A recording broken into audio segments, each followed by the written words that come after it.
अब खबर उत्तराखंड से। देहरादून में श्री गुरु तेग बहादुर साहब जी की 350वें बलिदान दिवस आयोजित कार्यक्रम में मुख्यमंत्री पुष्कर सिंह धामी शामिल हुए। सीएम ने यहां मत्था टेका है। तो कार्यक्रम में मुख्यमंत्री पुष्कर सिंह धामी की मौजूदगी रही है। तस्वीरें हम आपको दिखा रहे हैं, जहां लोगों का अभिनंदन और स्वागत स्वीकार करते हुए मुख्यमंत्री पुष्कर सिंह धामी।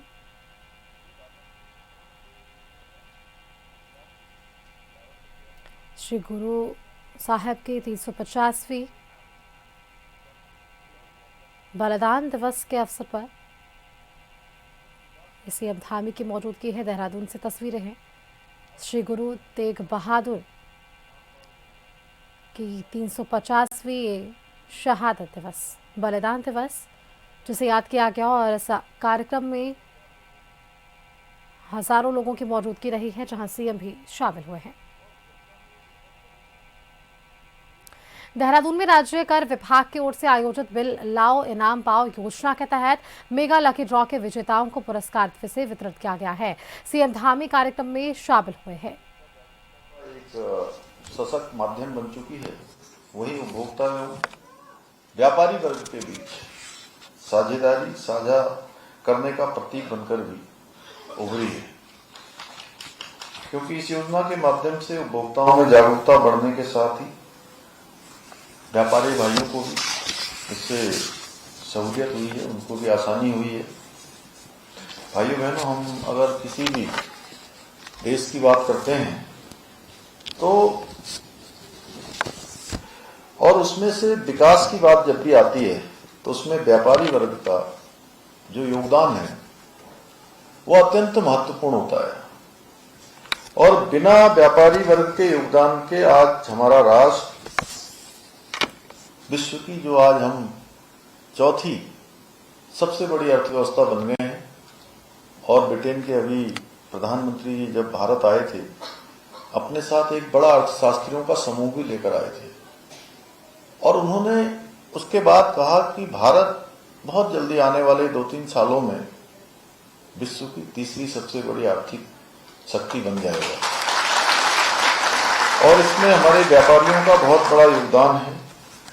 अगर हम पिछले 11 वर्षों की बात करें, व्यापार के क्षेत्र में, उद्यम के क्षेत्र में, क्रिएटिविटी के क्षेत्र में, आदरणीय प्रधानमंत्री जी के नेतृत्व में एक नया विश्वास पैदा करने का देश के अंदर प्रयास किया जा रहा है।